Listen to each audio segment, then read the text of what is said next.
USA Today. This is for both players, Avery and Marcus. Avery, you just mentioned Brad's after timeout plays. He had a couple others before that one.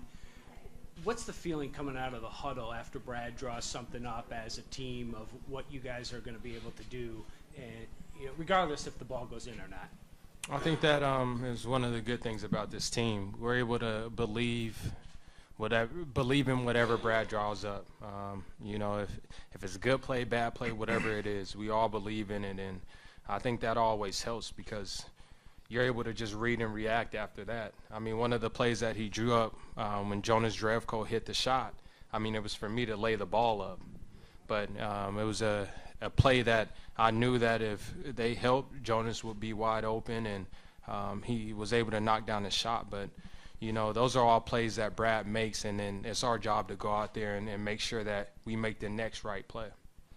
Definitely. It's not easy to with a game like that to come up with a great play, and you just gotta commend Brad for that. He does a great job night in and night out. And like Avery said, whether the play is good or bad, it's on us to react. He puts us in the right position to succeed, and it's on us to follow through with it. And he made a great play. Al made a good screen. Jay made a great cut, and Avery did his job. Jared Way, CLNS Media. Avery, on that play, what was the point where you went from going for the layup and seeing the Cavs collapse on you and then making the kick out to Jonas? Pardon? How was what was going through your head when you were driving and the Cavs collapse on you and then you made the kick out to Jonas? Well, I knew LeBron was going to help. I knew I was going to, suck the defense in, and it was my job to, act like I was going to lay the ball up and kick it out to Jonas. I told Jonas to make sure he was ready. I wish he shot a three. But, I'm just happy for Jonas. He was prepared and ready to shoot the ball. And, he made some really big plays for our team tonight, and he made the most of his opportunity. I mean, Jonas went games without playing, and now he was able to come in and make some really big plays for us tonight. And I just want him to keep being ready to shoot the ball because we're going to make sure we find him. Avery, Marcus, Gary Washington, Boston Globe. Can you describe the last 48 hours? I mean, the post-Friday mortem, I'm sure you guys are really down about that. Then the Isaiah blow on Saturday, but then to come back and do this. Can you just kind of describe how you guys kind of got yourselves together to be able to do this? It was hard. It was embarrassing. I know everyone leaving the arena after the last game, we were all pretty down, but once we were able to get together the next day, we decided that we're just going to go out and play hard. Whatever happens, happens. We're going to go with our backs against the wall, out swinging. We're going to go and play as hard as we can. We're going to be the toughest team. We're going to battle for the loose balls. We're going to play hard for consistently the entire game. We wanted to be that team, and that was our mindset. We never counted ourselves out. We knew that if we came out and played hard, we would give ourselves a chance, and you saw that tonight, and we're going to continue to play that way throughout the series. Definitely, I said it before. We definitely miss Isaiah. So after that game, him leaving after the first half, and we really not knowing what's going on, and then we get our heads smashed in, and you look up into those Raptors and see those fans that have been there through you all year, and their heads down, and some talking to you. It was embarrassing. You want to do it for those guys, especially, and then IT sent out a text and let us know he's not going to be with us anymore. That was devastating. He's a big key to this team, but not just to this team as for him as a player, but as a human being. He's a great person, and everybody gets along with IT. So we lost our brother, who couldn't be in this battle with us. We understand it. We thank him for it, but he just kept talking to us. We can still do it. Everybody else counted us out. We kept believing in ourselves, and we came in tonight into hostile territory, and we did our job. Avery, Steve Belpat, Boston Herald. First couple of games, when they made plays, made shots, and you guys, you seemed as a group to deflate a little bit. You talked about that, but how much does like Marcus's attitude when things go like that? He seems to get more pissed off. How did that help? I think it helped us out a lot. I mean, they're going to make plays. It's our job to just make sure we're out there playing basketball and not complaining.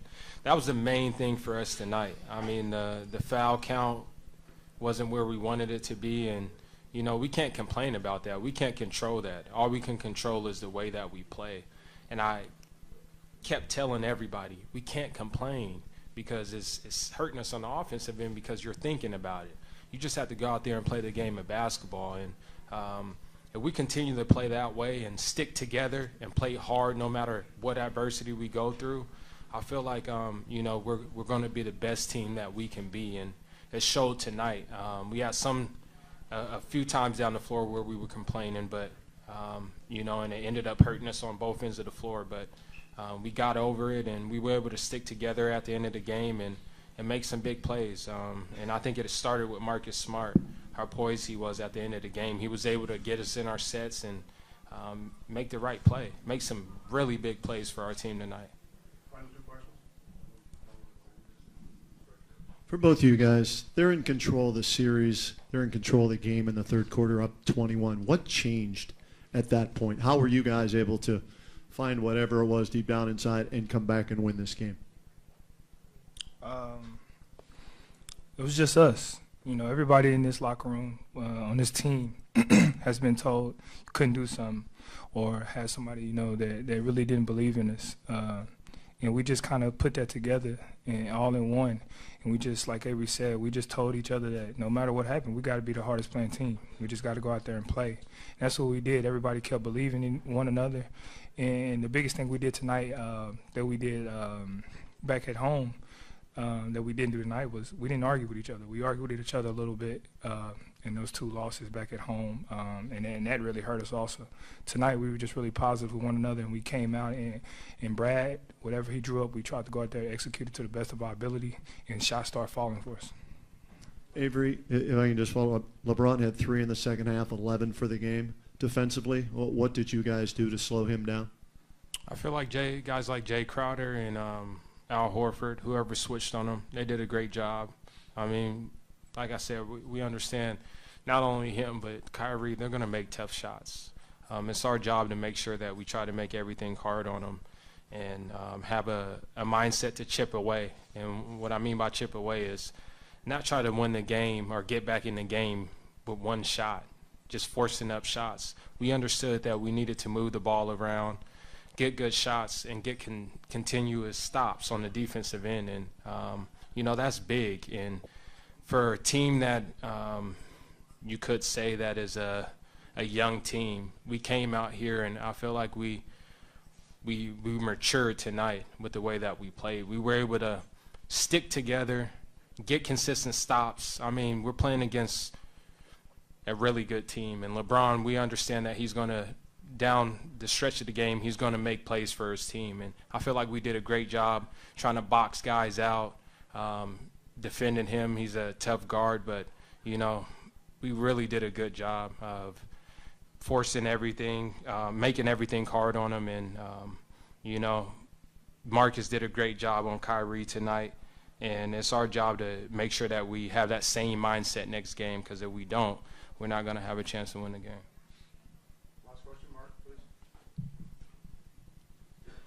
Marcus, Mark D'Amico, Celtics.com. You've known for the last 24 hours that this moment was coming and that you were going to start this game.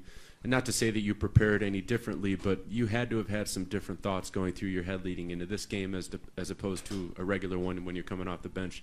Can you walk us through just what your thoughts were and what your mindset was coming into this game? Really just coming in is, you know, I just kept telling myself, you know, you have nothing to lose. Just go out there and play. You know, you've been working hard throughout this whole year on your game. Just let it flow and let it show. And you know, these guys, they did a really good job, and the coaching staff are just, you know, keep encouraging me, especially when my shot hasn't been falling. Free throws, missing those. They just really been on me and staying on me to, excuse me, to stay positive and keep going. So, you know, coming into this game, I just really wanted to stay positive with myself and make sure that I could do everything that I could do to help my team, whether that was scoring, passing the ball, playing defense, and whatever it was tonight. I had a great shooting night, and that was huge for us.